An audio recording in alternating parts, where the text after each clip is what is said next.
And welcome to the celebrated nightly news of Calaveras County. My name is John. And I'm Kim. And we thank you for stopping by on, what night is it? Tonight's Thursday. It's Thursday night. Now our this weekend is entertainment our weekend edition. entertainment update edition, where we'll tell you what to do, but you probably won't listen anyway. Probably right? not. Isn't that, yeah. Anyway, and tonight we have a special show for you. We are on location again at the Ebbets Pass Forest Watch office in Arnold, in the Cedar Center here above Two Rivers Trading, and right here downtown Arnold. And what we're going to do for our format tonight is we're going to run about 20 minutes on our normal weekend update show, and then we're going to bring them on about 7:20, and they'll finish out the whole show, and we'll talk about. They've got some exciting stuff that they've been working on. They want to tell everyone about. So there we go. So we'll see them in about 20 minutes.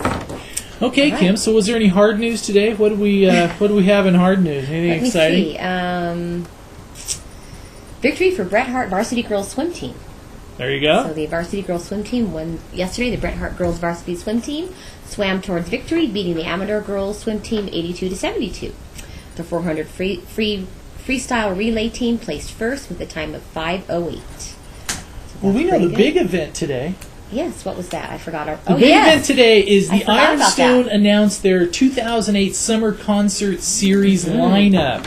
Now, we would like to thank Ironstone for inviting us to a little luncheon they had where Chef James did a really nice spread. It was, and so we'll go and we'll spend. It looks like they have a very good concert series, and this year's will start a little earlier. June 13 is the day, and Sheryl Crow and Los Lonely Boys will start out the year on June 13. Coming up on June 27th, they will have Bob Weir with Rat Dog on June 27th. I never heard of Rat Dog, so his band. Oh, okay. There we go. And I know I'm dating myself, but one of my favorite bands will be coming up on July 25th. It will be Steely Dan on July 25th. George Thorogood and the Destroyers, July 27th. No, I saw them last year. Chris Isaac, Boz Skaggs, August 2nd. Steve Miller Band and Joe Cocker on August 17th. And so we have a little bit of country flavor, we'll have Willie Nelson and Sarah Evans on September 5th. Bonnie Raitt with the Blind Boys of Alabama finishes out on October 4th. And it looks like they will probably have another show on August 1st. But these are the confirmed shows, the confirmed dates. Great lineup. And we heard, and a couple of the little bands that we heard for the August 1st show that we can't really, they may change a little bit, would really... So have you heard who they might be or not? Maybe, but I can't say. You can't say. All right, it's confidential. So I didn't get to go to lunch. I had to watch our 5-year-old. But I was able to miss. I missed the lunch. If the August 1st act firms up the way they think it will, this will be probably one of Ironstone's best series ever. Well, so far this looks pretty good. Yeah, so the first show was June 13th with Sheryl Crow. Stephen Couts did the presentations, the show today, and one of the things they've done is they've tried to keep their concert prices in line with last year. So they know that everybody's budgets were maybe a little tighter this year.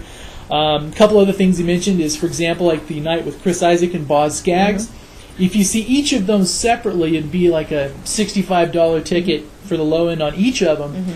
And here at Ironstone, you can get both of them doing full-length shows for $45. So I think one of the things is, it's not like they're trying to say that going to a concert at Ironstone is really, really cheap, but it is a good value. It is a good and value. So actually, one of the things it's a wonderful venue. I love it. It is. It's a very good venue. Nice to go sit out there in the summer nights, and it's just beautiful. Yeah. So I think if you're looking at so that's the big news for today. The Ironstone Summer Concert Series lineup has been announced. They will have one more date, so they will actually have 9 weekends booked out. There's 8 right now. There should be an August 1st date.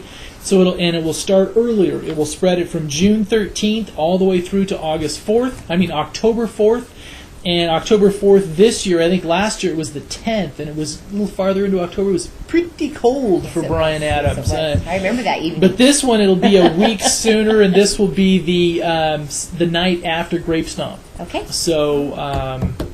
also coming up, the Calaveras County Sheriff's Department Association is hosting a candidates night for all 9 candidates that are running for all 4 of the districts. Yes, they are. So this one will actually be for all of the candidates, which we haven't had yet. And our very popular John Hamilton is going to be the moderator. Yeah, correct. I couldn't find anybody else that would do John it. To do it. No. That is going to be held at Town Hall in San Andreas on April 24th at 7 p.m.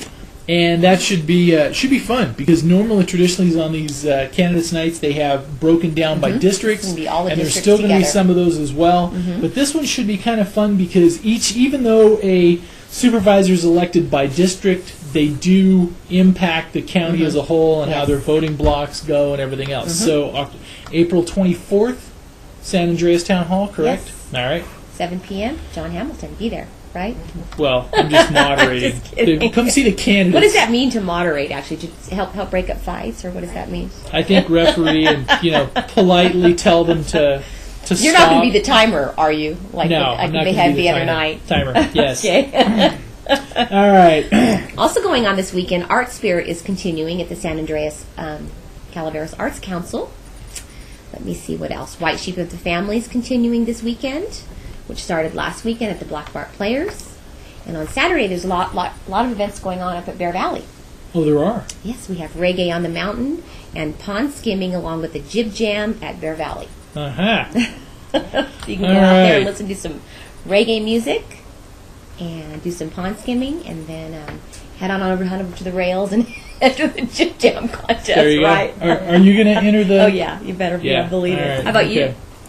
No? No. No. That's going on most of the day on Saturday. All right. You're actually going out to cover that, right? I am. I don't think I'll be skimming, though. No All right, skimming. I think okay. our son wants to. That's right. He does. I forgot about that. And also, 9 a.m. Did you talk about this one already? The White Pines? No, I didn't. All right. And also at 9 a.m. on Saturday morning is the Big Spring White Pines Park cleanup. So everybody grab your grab your rakes, wheelbarrows, whatever you're going to do, and get out there and help them clean up White Pines Park and get it ready for the spring. And one thing to notice on that people should know in White Pines Park is, and especially a lot of them in Calaveras County, if you come from a big city over in the Bay Area, you think, oh, it's the Parks and Rec Department and everything else. Well, Calaveras County doesn't really have a Parks and Rec Department. I think they've officially formed the agency, but it really hasn't, there's nothing there yet. So basically, entities like White Pines Park and everything else are actually community, volunteer-driven entities. So when you come up here and enjoy it, know that it was people volunteering their time to give you a nice, fun place to go and a beautiful place to go. So if you're coming up here for the weekend, coming up to your second home or something like that, Starts go at on 9 out and a.m., help right? them clean up White Pines Park. Yes, let me see. What does it say? This coming Saturday, the 12th, is the big White Pines Park cleanup. It has been quite a year for pine needles and tree branch fall. They've already had the young people from the probation department for 3 days last week helping. Uh-huh. So they hope to have everything completed by the end of the day on Saturday. They need you to be there at 9 a.m. And they're also saying if you have pickup trucks to bring them to take things to what's the place called where they Millers to dump the pine needles and things like that. So roll up your sleeves and get the job done. Lunch will be served and they will have lots of water and other liquids to keep you hydrated. Very nice. So what else is going on Saturday? let me see. We talked about Bear Valley. There's not a whole lot of going on. Yeah, this is kind of, if you're familiar with the area, this is kind of becoming the, well, not quite yet, because, it's the shoulder season, right? Yes. They are having a movie matinee on Saturday, April 12th from 11 to 2 at the Railroad Flat Community Hall featuring Walt Disney's Enchanted. Aha. I think I've watched 4 or 5 times the last few days. My kids love that movie. They'll have hot dogs, soda, and popcorn available for purchase. All proceeds go to the restoration of the Railroad Flat Community Hall. So that all ages welcome, but 5 and under must be accompanied by a parent. So you can't just drop and run, I guess, right? They're not there for a baby. And that is going on Saturday afternoon. Uh-huh. Are you still having problems over there? I think we're bringing cable back up now. Okay. At 1 o'clock in Columbia State Park on Saturday is Gold Rush Days. We're running on the web, so we're Okay. rolling. All We right. just got to bring cable back up. Every second Saturday of the month from 1 to 4 p.m., volunteers in period costumes staff, and a variety of venues from the bowling alleys, yes, the Wells Fargo office, the Old Schoolhouse, and replica dry goods stores. September's Gold Rush Day is also a celebration of California's statehood in 1850 with a concert by the Great Motherlode Brass and Reed Band, and this is a free event that goes on every second Saturday of the month. So it's free? Yes, it's free. Wow. In Columbia. All right. We back? We're back. They're having a winemaker's dinner at the Hotel Leger. Leger. Yes, featuring French Hill Winery. I don't have a time for that. They didn't give me a time for that. So for information, you can visit hotelleger.com or give them a jingle. And then have you talked about the big event of the weekend? Yeah, I already forgot what it was. The Calaveras Follies are Saturday night. Oh my goodness. The big event is the big fundraiser for the Calaveras Mentoring Organization, and the Follies are this Saturday night at Frogtown. And this is one of those it's becoming one of those not to miss kind of almost society events. Yes. To where you get to make fun of all your quasi-famous, somewhat well-known local personalities lip-syncing to... It's quite a fun time. And Yes. it's quite a fun time. So it is and we'll read the official release here. Join in the fun for the now famous Calaveras Follies at Frogtown and Angels Camp. The Calaveras Follies is an outrageously hilarious musical revue starring local community celebrities imitating well-known artists, lip-syncing popular show tunes and songs. It is a fundraising event for the Calaveras Youth Mentoring Program, and for general information, call 736-6078. Okay. And for tickets and information, call Frogtown at 736-2561. Okay. And that is a annual not-to-miss community event where the proceeds go to a good Very cause. popular event. Yeah. I just hadn't gotten to it yet. That's why I hadn't talked about it yet. I was going by time. Yeah, Sorry. and since I was fiddling with my keyboard over there, You didn't realize what I talked about and what I hadn't talked there we about, go. huh? Also, let me see. On White Sheep of the Family continues at Black Park Theater. And also on Sunday, something kind of special up at Mountain Adventure Seminars, they're putting this on up at Bear Valley, is a ski and board adventure day. Bear Valley Ski and Board Adventure Backcountry Snowboarding. Strong intermediate and advanced skiers and riders will enjoy this full-day guided adventure of touring and turning in the scenic bowls and ridges of the McCallamy Wilderness near Bear Valley. After a short pre-trip meeting, we will carpool up to Lake Alpine Trailhead 3 miles away. A short hike gains the ridge of Poison Gulch and provides access to the numerous slopes and aspects of the Round Valley, Bee Gulch, and Underwood Canyon areas. Let me see. So this is an all-day event. Meet at the Mountain Adventure Seminar office at 8 a.m. You must be a strong to intermediate skier or rider, good physical condition with the ability to hike up to 5 miles with a mid-sized day pack, approximately 20 pounds. That eliminates me then. Yes. I can't hike uphill 5 miles probably. Fitness level backcountry, skill level skiing, avalanche level 1 seminar recommended. And this is actually the last date of the year they will be holding this. So, this Sunday, starting at 8 a.m. Sounds like it's going to be a fun... That's actually something maybe you should do. Sure. Sure. All right.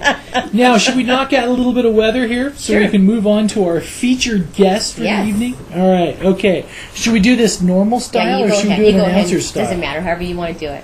Okay. Go ahead. All right. Okay, Arnold, low of 45 tonight, high of a balmy, warm 73 tomorrow, 49, 75 on Saturday, and 76 on Sunday, and it'll cool down to 69 on Monday. For the highs in Arnold, no precipitation on the forecast, looks nice and clear. And we go up the hill to Bear Valley, low of 34. We'll just rattle these off since there's no precipitation here. 34, 64, 37. Saturday, a high of 67. 39, 69 on Sunday in Bear Valley. Oh, that's warm. 36, 63. And sliding on down the hill to Murphy's. 44, 74, 48, 78. 50, 78, 49, and 71. And on down to Angels Camp, San Andreas, Copperopolis, Valley Springs. You'll all be within a couple degrees of this. And the lower reaches of the county will break 80 this weekend. The official thing for Angels Camp is 44, 74, 48, 79, 51, 79, and 71. So, Copper and Valley should be... You're not excited? No. No? All right.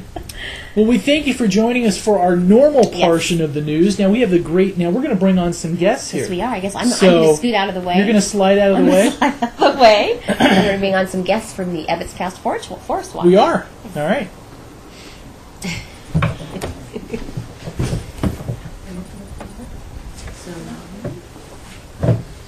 Just one of us at a time.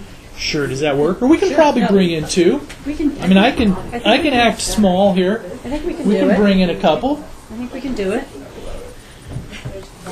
Here, we'll bring in another chair. Here we go. We'll just do this on camera here. Here we go. Yeah. There we go. There we go. We can do it in Arnold. Yes, this is small community broadcasting at its well, I don't say best because it may not be. So. All right, there we go. See, there's our field division if you want to see. So There you go. there we're We're all live. there. We're all there. We're doing it live. My name is John. Hi, John. I'm Susan Robinson. I'm a board member of Ebbets Pass Forest Watch here in Arnold. All right. I'm And Addie Jacobson, also a board member of Ebbets Pass Forest Watch. now tell us a little bit about Ebbets Pass Forest Watch for people who don't know or not familiar with it. What do you guys do?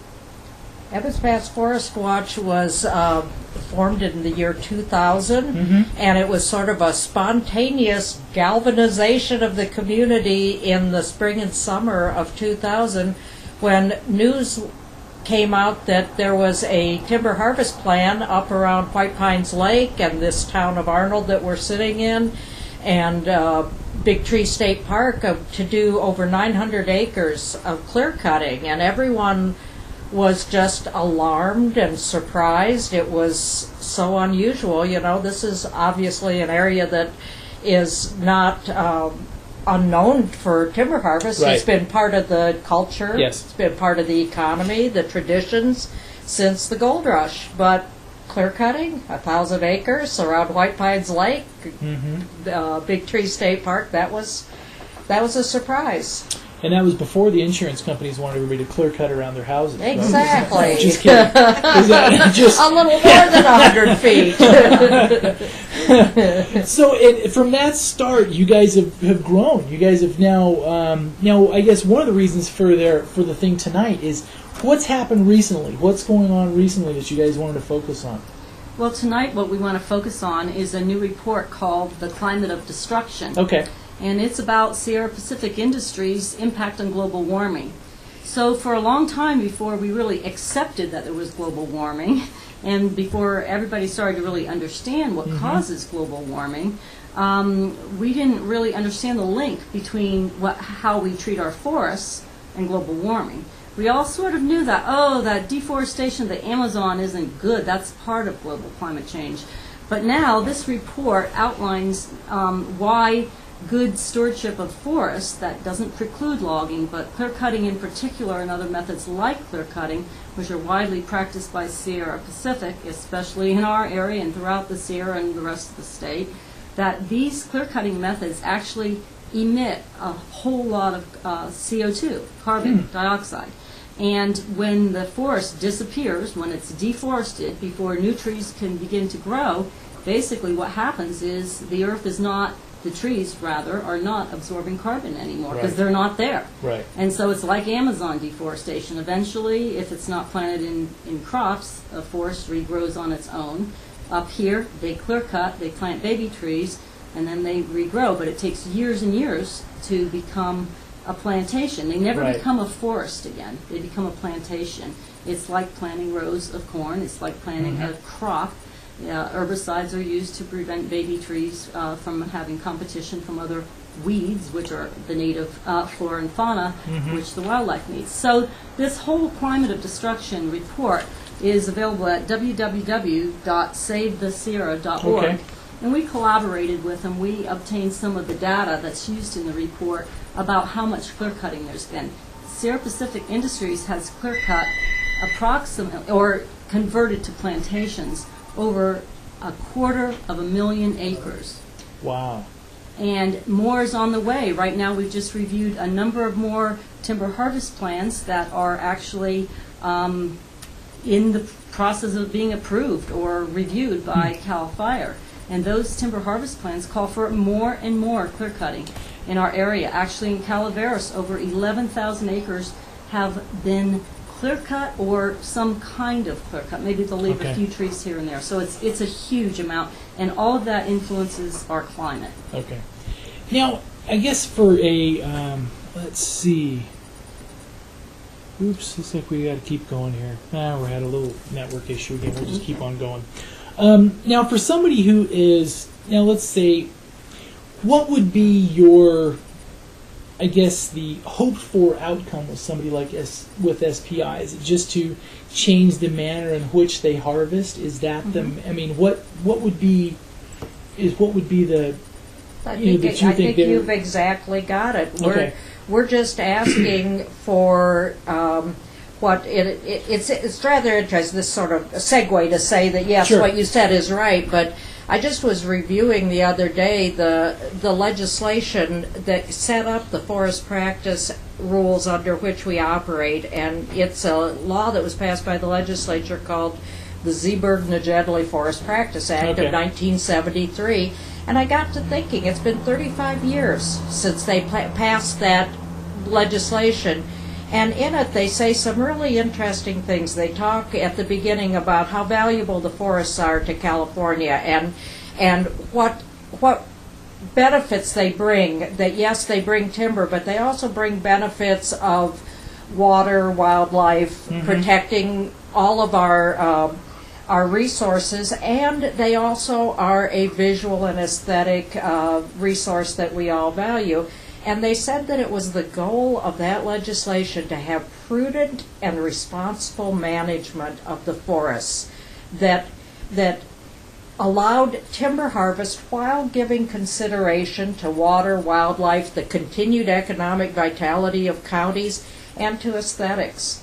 And I got to thinking, you know, what a beautiful sentiment. That's what the legislature wanted. It's something I think we all can understand. Right.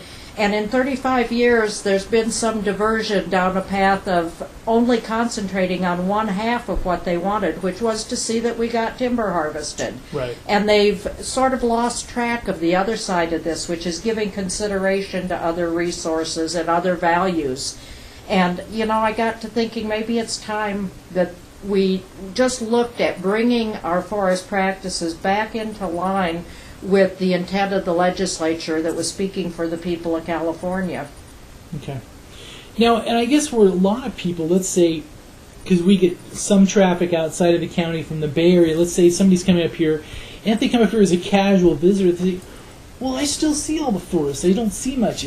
I guess one of the things is you guys have done a lot of promoting some of the overhead aerial shots. Right. What a lot of people don't realize is there's a buffer zone along the Highway 4 that people, if they're just a casual visitor, they may not see. Is that past that? Is that correct? Isn't exactly. What is it, like the 300-foot? I think it's 200 feet. Okay. I think they sort of set up a 200-foot buffer, and that's absolutely true. You don't always see behind behind the beauty strip sits the behaviors of what goes on. And also a lot of our there's about an equal amount of land up here owned by the Forest Service and by by Sierra Pacific Industries. So some of the forest that people see is Forest Service land, and also Sierra Pacific still does own land they haven't cut. They've cut about 20% of what they said they were going to cut in 100 years by clear cutting. They managed to get that cut in closer to 6, but here's what it looks like. Yeah, the yellow line here, if you can see it, is Highway 4. Right. And that's how much has been clear cut now, and the plans are to cut on 3 sides of Victory State Park, too. And so it's pretty widespread, as these pictures show. And actually, from Big Tree State Park on a major tourist lookout point, as you look out, you can see clear cuts. Pretty significant, yeah. So it's, and when you see them up close, it is pretty impressive of the amount of devastation. And yes, trees are planted. Many of them don't survive because it's just like any plant you put in your garden. A lot of them don't come up, but they get planted and they regrow eventually. But it's the crop then. It's really not a diverse forest. In general, all the oaks are taken out and killed. Occasionally a few are kept. And as everybody in this county knows, oaks are what the deer rely on and many other critters, so to speak. So there's a lot more that goes on than just cutting down a pine tree that goes to lumber if you're clear cutting.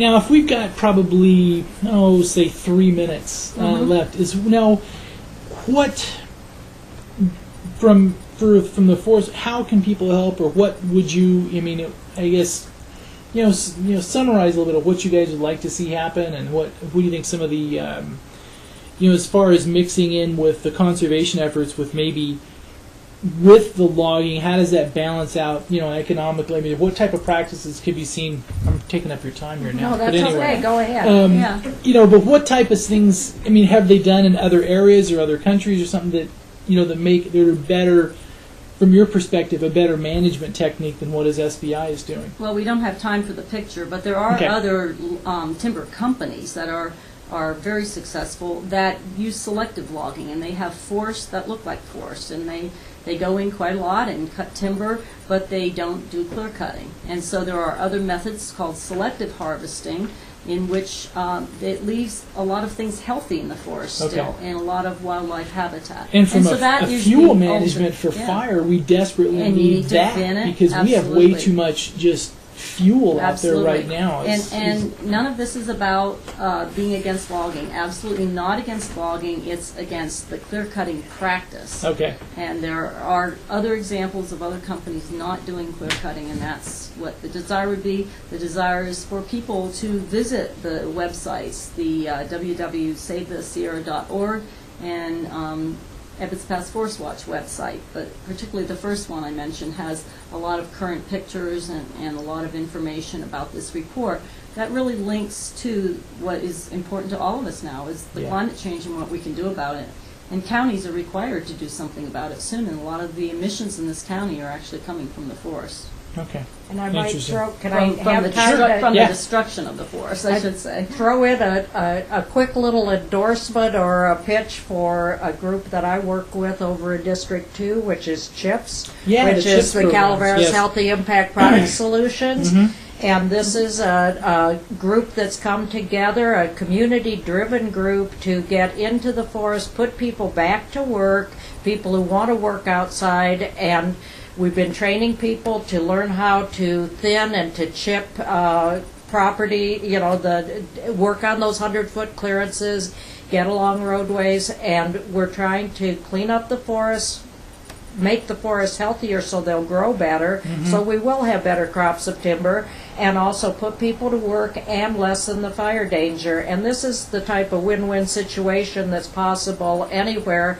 And CHIPS is a great pilot project to show what can happen when people want to come together. This is somewhere that tribal councils, environmentalists, loggers, local people, everybody's agencies, everybody's come together to work together, and that's a great kind of model of how we can work into the future. Is the long-term model for that even to pelletize some of that, so you actually have it as a fuel? We've been looking into pelletizing. That's something that one of the tribal councils early on was very interested in, and we'd like to do that.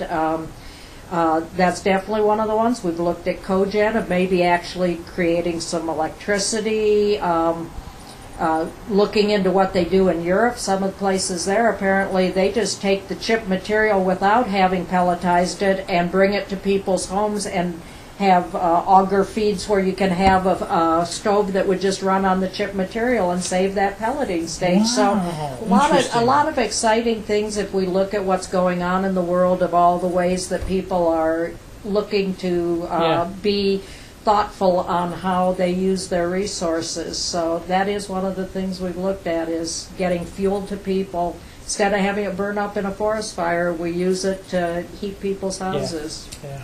Well, thank you for letting us come by tonight. Well, thank I you really so appreciate much it. for having it. Sure. Well, thank you very much, and I guess that'll do it for us tonight on the Night News, and we'll see you back here with a new show on Monday. So have a great weekend, everybody. Thanks.